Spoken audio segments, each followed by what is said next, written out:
You too. Sir, how may I help you? Better, how you doing?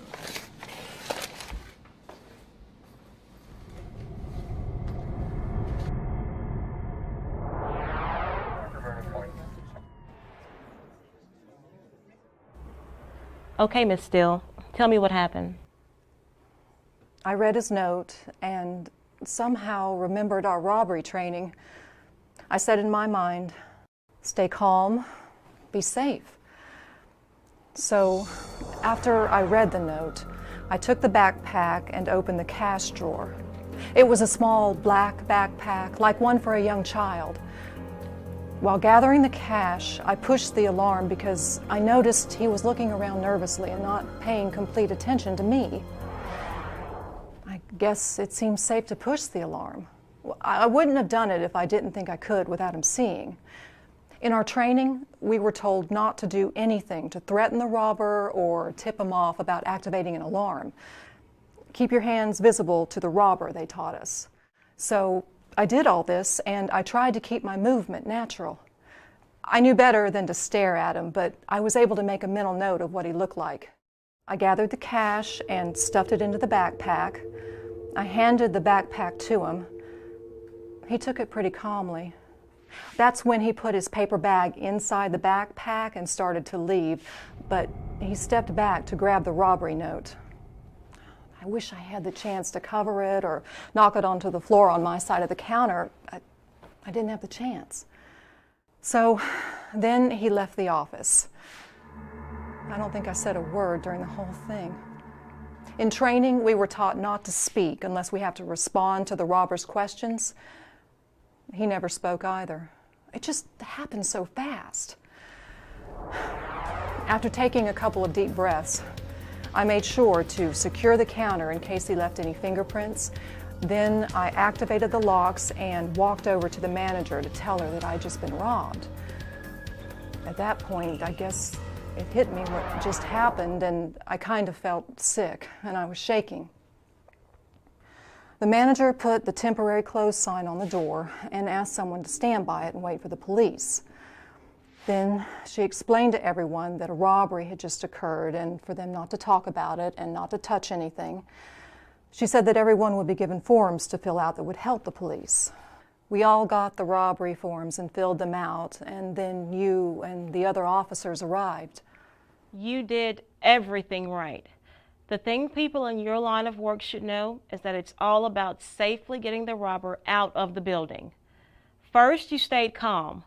Panic can also panic the robber, with dangerous results. No sudden moves, and you kept your hands visible as much as possible. Then you did exactly what the robber instructed you to do. It was clear in the note. You didn't question it. You didn't say anything out loud to him or the employees around you. And you didn't stare at him. You did just as he asked. You were able to safely activate the duress alarm in this case. Sometimes it's not safe to do that. If you had felt there was any risk in him seeing you push the button, it would not have been worth taking that chance. Again, you got the robber out of the building as quickly as possible. The longer a robber hangs around, the greater the danger. Finally, everyone quickly got to work writing up the suspect identification and narrative incident forms. On the suspect identification form, you described the suspect physically and his clothing, the items he used, and even noted a few details that could help us identify him. Your write-up about the incident included lots of details about what happened from start to finish. It was great that you noticed some things he might have touched. I would have never thought that someone would rob us here. I'm just so proud of the way everyone reacted to such a scary experience. And it sure is better this way than what you see on TV. Yeah, you mean a takeover robbery. Now those are much more dangerous. It's when one or more guys come in with guns showing. But you know the response is still the same. Stay calm and do exactly as the robber says.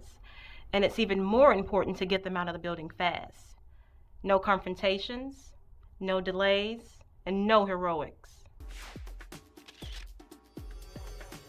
You know, I do have a few tips about robbery prevention during business hours.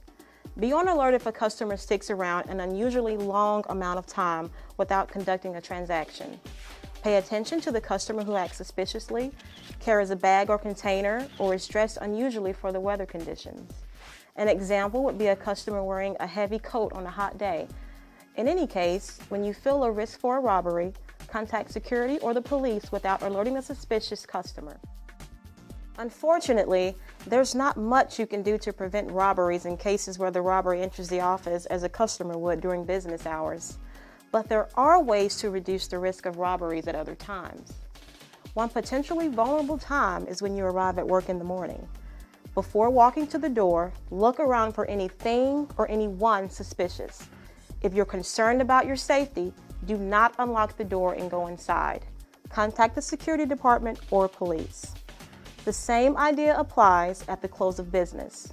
Before unlocking the door to leave, look around outside through the window first. If a suspicious car is parked near the door or someone is loitering nearby, wait for a while before leaving. If the situation doesn't change, contact security department or the police. Use this caution about your surroundings when removing payments from drop boxes, and proper procedures should be followed for pickup and delivery of bank deposits. Drive-through facilities are the safest to use. Also, check the identification of vendors before giving them access to secure areas in the office. I'm sure your training covered things like not dealing with large amounts of cash in view of customers, not leaving cash drawers open and unattended, and keeping bank deposits out of sight of customers as much as possible.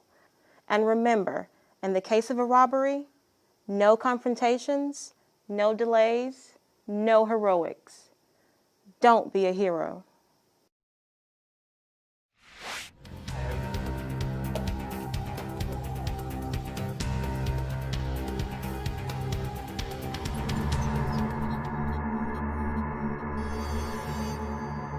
So how would you react to a robbery?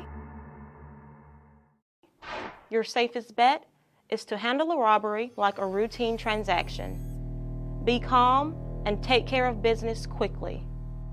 Think safety first. That means no confrontations and no heroics.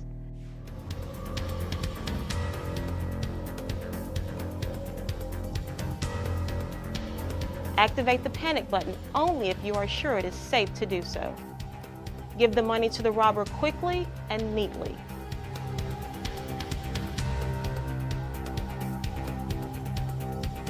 Get a physical description of the robber. Preserve evidence, including a note, something the robber touched, or anything he leaves behind.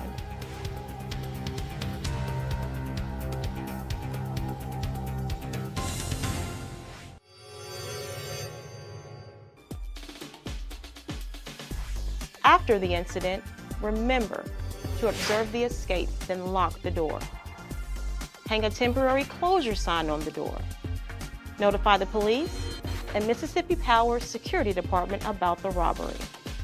Post an employee at the door to watch for the police. List all witnesses and customers for the police. Distribute incident forms to everyone and have them complete the forms while the incident is still fresh in their minds. Tell them not to discuss what happened. Wait for the police to arrive, and they'll take it from there. And remember, in the case of a robbery, no confrontations, no delays, no heroics. Don't be a hero.